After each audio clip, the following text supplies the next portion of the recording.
Parents told me to find my own way. "We're cutting you off, figure it out," they said. I smiled and moved out. 2 weeks later, their power got cut and they begged me for help. I still remember the moment like it was yesterday. My parents sat across from me at the dinner table, their faces a mix of exasperation and condescension. "We're cutting you off, figure it out," my father barked, barely looking up from his phone. My mother nodded, adding her usual quiet disdain. "You're an adult now. Time to stand on your own 2 feet." For a few seconds, I just sat there, letting their words settle. It was almost comical how predictable it had become, the cycle of control, the way they dangled money over me like a carrot. For years, they'd been pulling the strings, treating me less like a son and more like a project that hadn't lived up to expectations. Every job I wanted to try, every dream I dared to chase, they shot down with snide remarks and backhanded compliments. I wasn't successful enough, ambitious enough, or grateful enough for their help. But this time was different. Instead of pleading or apologizing like they clearly expected, I felt something shift inside me. A calm, deliberate resolve. I smiled. Just a small, almost imperceptible lift of my lips. "Fine," I said quietly. "I'll figure it out." They didn't expect that. For a split second, I saw my father's eyebrow twitch upward, and my mother's lips part as if she were about to argue. But I didn't give them the chance. I stood up, picked up my coat from the back of the chair, and with a steady voice said, "Thanks for dinner." I walked out, leaving their half-eaten plates and stunned silence behind me. The first signs of trouble had started earlier that week. I'd noticed my father growing more agitated about money, snapping at my mother over bills, making calls to some investment broker, muttering about payments. My mother, always the image of control, had grown unusually quiet at the dinner table, her glances at her phone lasting a bit too long. I suspected things weren't as perfect as they always claimed, but I never imagined it was this bad. As I closed the door behind me, the cool air of the evening hit my face. I felt a weight lift off my shoulders. The plan wasn't clear yet, but I knew one thing for sure: I was done being their pawn. I didn't look back. The next morning, I woke up in a quiet, unfamiliar apartment. It was small, the furniture mismatched and second-hand, but it was mine. My first night of real freedom had been oddly peaceful, even though I was sleeping on an air mattress. As I lay there, staring at the ceiling, I felt a strange mix of fear and exhilaration. For the first time in my life, I was in control. No lectures about career choices, no unsolicited advice about relationships, no backhanded comments about my spending habits. Just me. I spent the day unpacking the few belongings I had brought with me. My laptop, a couple of boxes of clothes, an old coffee maker. I didn't have much, but I had enough. I got dressed and headed to the local cafe to look for part-time work. It wasn't glamorous, but the manager at the corner shop needed someone reliable, and I needed a paycheck. By the end of the day, I had a job stocking shelves. It wasn't much, but it felt like a start. 2 days later, while I was sweeping the floors at work, my phone buzzed in my pocket. It was a text from my mom. It simply said, "Are you busy?" I didn't reply. The next text came a few hours later. "Your father and I have something to discuss. It's urgent." I felt my stomach tighten. Urgent? After they'd cut me off? After they'd shoved me out the door and told me to figure it out? I stuffed my phone back in my pocket and focused on my work.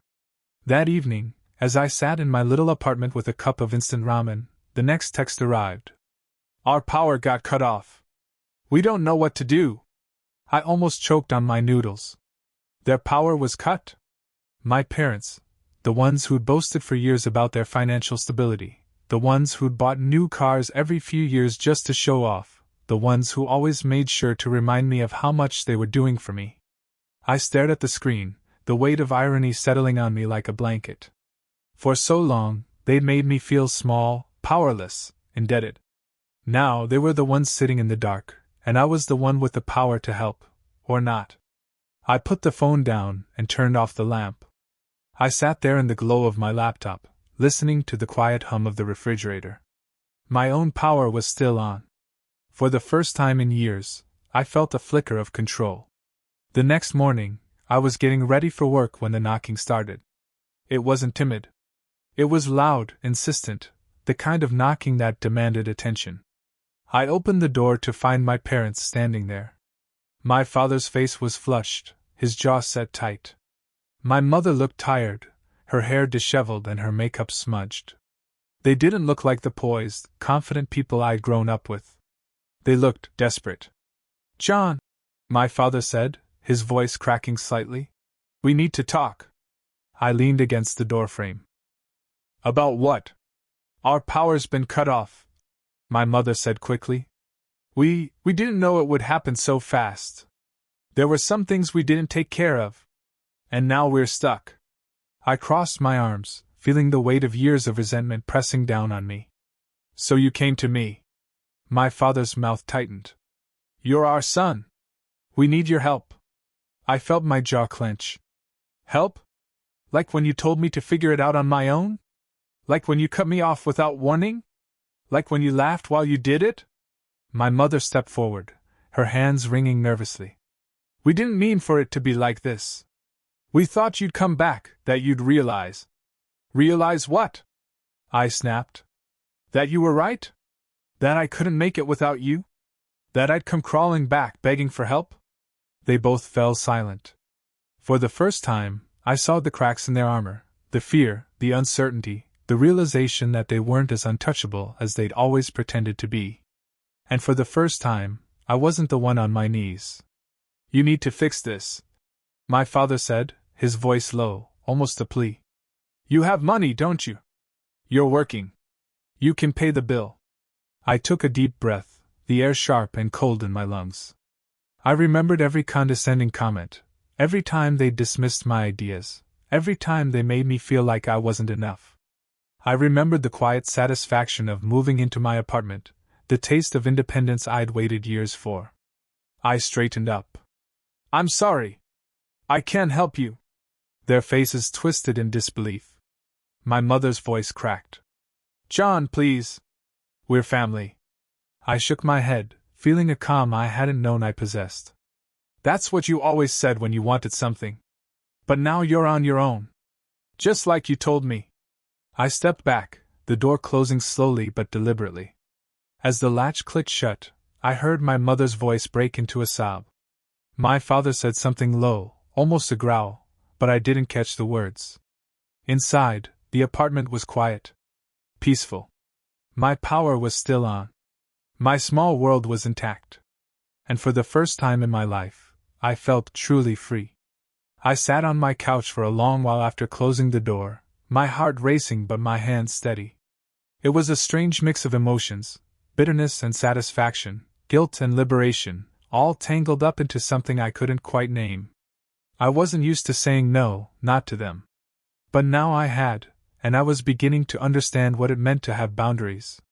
The silence stretched on as I listened to the quiet hum of my apartment. I imagined them out there, standing in the hallway, trying to figure out what to do next.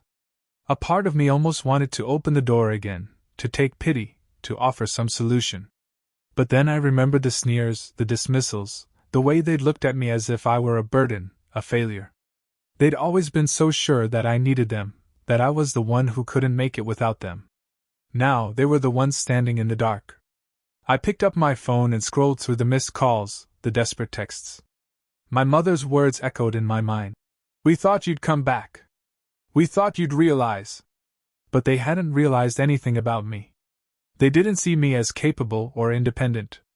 They just assumed I'd fold under the weight of being alone, that I'd need them as much as they needed my compliance. But they were wrong. I had found a job, secured a roof over my head, and, most importantly, I had tasted the freedom of making my own decisions. I wasn't rich. I wasn't living in luxury. But I was free, and that meant more to me than any comfort they could offer. As the evening drew in, I made myself a simple dinner and sat by the window, watching the streetlights flicker to life. I thought about my next move, about what it would mean to truly cut the cord. It wasn't just about saying no this one time. It was about reclaiming my future, about standing up for myself in a way I never had before. I knew they'd be back. Maybe tomorrow, maybe the next day. They'd try guilt, try promises, tried to claw their way back into the space where they'd always assumed they belong. But this time, I wouldn't let them in. Not physically, not emotionally. I was done being their safety net. That night, as I turned out the light and lay in bed, I felt a weight lift from my chest. The silence of the apartment wasn't lonely. It was peaceful. It was mine. The next morning dawned cold and gray, but I felt light as I got ready for work. I grabbed my jacket, locked my apartment door behind me, and walked down the street with a sense of purpose I hadn't known in years. At the corner shop, my boss gave me a nod as I slipped behind the counter to start my shift. I stocked shelves, rang up customers, and made small talk with regulars. Ordinary tasks, but they felt like pieces of a new life I was slowly building. Around lunchtime, my phone buzzed in my pocket. I glanced at the screen, a long message from my mother. It was filled with half-hearted apologies and guilt-ridden pleas. "We're your parents. We made mistakes, but we're still family. We need your help. We're desperate." For a moment, I stood there holding the phone, feeling the weight of those words. Family. It was always their trump card, their fallback excuse for every wrong they'd done. But I knew better now. Family wasn't supposed to be a leash, a tool for manipulation. It was supposed to be love, support, respect. None of which they had ever truly given me. I set the phone down and returned to work. I wasn't going to let them drag me back into that cycle. Not this time. That evening, as I walked home, I noticed something strange. A car parked near my building, the old sedan my father used to drive. My heart sank. Sure enough, as I approached my door, I saw them sitting there in the car, waiting. They looked tired, worn down, their eyes shadowed with worry and frustration. I hesitated, considering my options. Part of me wanted to turn around and walk the other way, to avoid the inevitable confrontation. But I reminded myself that this was my space now. I had the right to walk into my apartment without fear. I walked straight past them, ignoring their calls of, "John, wait!" and, "Please, just talk to us." I unlocked my door and stepped inside. My father started to get out of the car, but I held up a hand through the window. "No. You've made your choice. Now I've made mine." For a few seconds they just stood there, frozen in place. Then my mother's voice cracked with a hint of panic. "John, we're your parents. How can you do this to us?" I shook my head. "You did this to yourselves. Figure it out." I closed the door, locking it behind me. And just like that, the decision was final. As I sat back down on my couch, the apartment felt quieter than ever. Not an eerie, empty kind of quiet, but a calming, solid kind of quiet. For the first time, I realized how far I'd come in just a few weeks. I had gone from being a reluctant puppet in their world, doing what they said, living under their rules, to being a person who could say no. To being someone who could set a boundary and stand firm. I replayed the scene in my head, them in the car, their eyes wide with disbelief as I calmly shut them out. It wasn't that I enjoyed seeing them in distress. Despite everything, I didn't, but there was a quiet satisfaction in knowing that I had finally taken back control of my life. They had taught me for years that they were the ones who held the power, who decided what was best for me. But today, it was clear that the power had shifted. I didn't owe them my compliance. I didn't owe them my peace of mind. I didn't owe them my hard-earned money, not when it was used as a weapon to keep me under their thumb. They'd have to figure it out just like I did. The hard way. I wasn't their safety net anymore. As I poured myself a glass of water and looked around my modest apartment, the little kitchen with mismatched dishes, the old but comfortable couch, the tiny table with a thrift store lamp, I realized something profound. It wasn't much, but it was mine. Every decision I made from here on out would be mine, not theirs. Every step I took would be in a direction I chose, not one forced on me. I could hear them faintly outside, their voices muffled by the walls. But I tuned them out. I was done with being manipulated, with being guilted into compliance. This was my home, my life, and no one was going to take that from me again. The next few days were strangely quiet. No more knocks at my door, no more frantic phone calls or pleading texts. I imagined my parents back at their darkened house, arguing about how things had come to this, how their once obedient son had turned them away. Maybe they were too embarrassed to admit to anyone what had happened. Maybe they were waiting for me to come crawling back, for the guilt to finally set in. But it didn't. Not this time. I settled into a routine. Work, home, a simple dinner, a few hours of reading or watching old movies. I even began sketching out plans for the future, tentative ideas for a better job, for classes I might take to finally start working toward the career I'd always wanted. For the first time, I wasn't thinking about what my parents would say, whether they'd approve, or if they'd cut me off. That part had already happened, and I was still standing.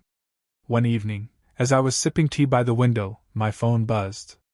A text from my mother. "We're sorry," it said. "We didn't mean for it to get so bad. Please come home." For a moment, I felt a pang of something, nostalgia, maybe. The old instinct to forgive, to try to fix everything. But it faded quickly. I set the phone down without replying. I knew that sorry wasn't about me. It was about them being scared, being desperate.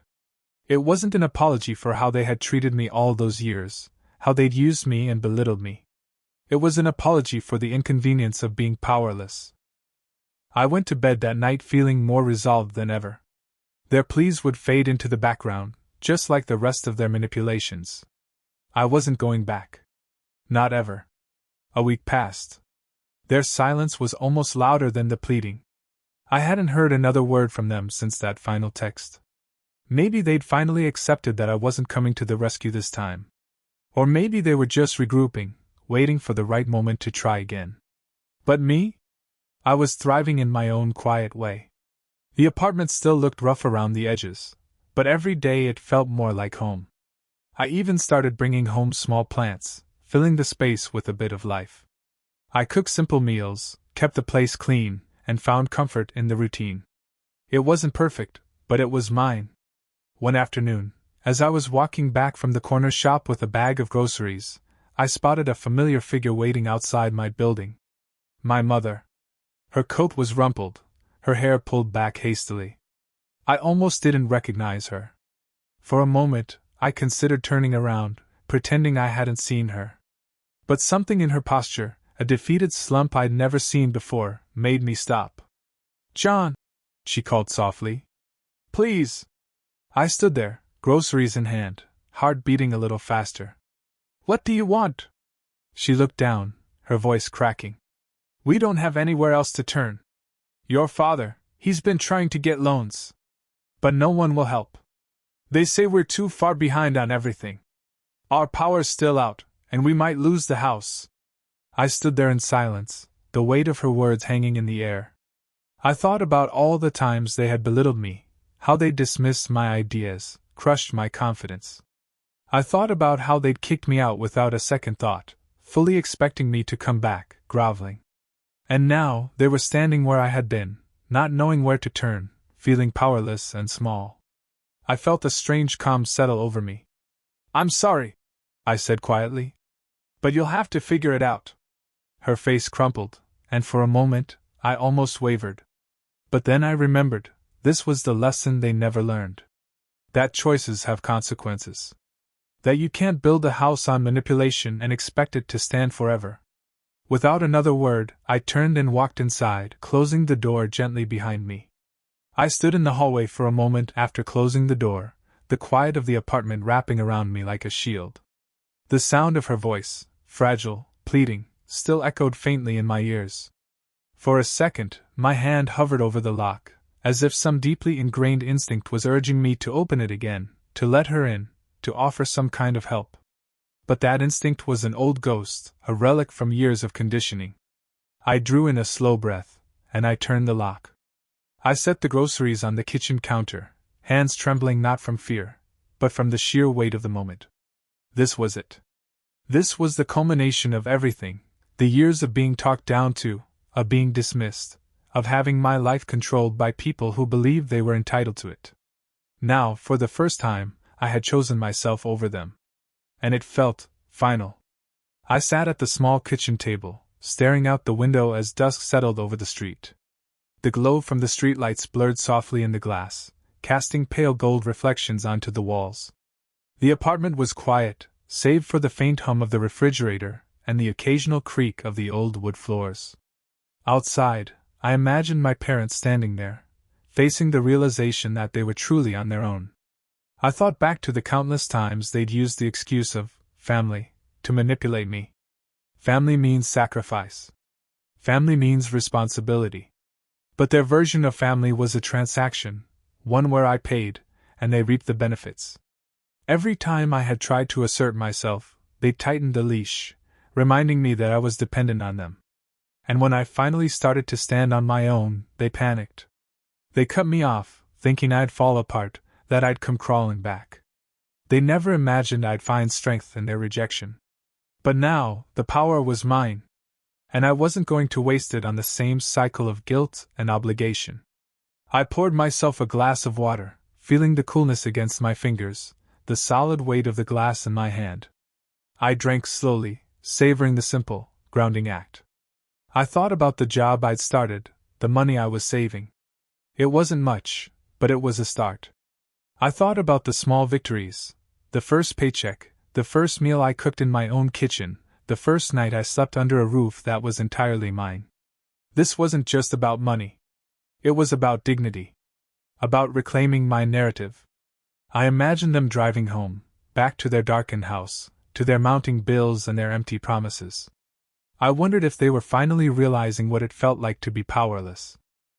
If they were finally understanding what it meant to have the rug pulled out from under you with no one to catch you. Part of me hoped they were. Part of me knew they wouldn't. People like them rarely learned, not unless they were forced to. And I wasn't going to be their safety net anymore. I wasn't going to rescue them from the consequences of their own choices. They had thrown me into the deep end and expected me to drown. Instead, I learned to swim. And now, they were flailing, hoping I'd extend a hand. But I wouldn't. Not this time. As I sat there, watching the evening settle in, a quiet satisfaction filled me. Not the gloating kind, not the loud triumph of revenge. Just a calm, solid feeling of control. Of knowing I had broken free from their grip. That I was no longer the son they could manipulate with promises of support, with the threat of abandonment. I was my own person now. And nothing they said or did could take that away from me. A week passed, and I didn't hear from them again. No calls, no texts, just silence. And for once, I didn't feel guilty. I felt free. I realized then that my revenge wasn't loud or cruel. It was quiet, deliberate, and final. I had chosen myself over their expectations, and in doing so, I had reclaimed my life. As I sat in my apartment, the evening light casting soft shadows on the walls, I thought about everything I'd learned. About family, about control, about the quiet strength that comes from standing up for yourself. If I could give advice to anyone in a similar situation, it would be this: know your worth. Learn to say no. And understand that sometimes, the best revenge is simply living well. And with that, I leaned back, closed my eyes, and let the silence of my newfound peace wash over me.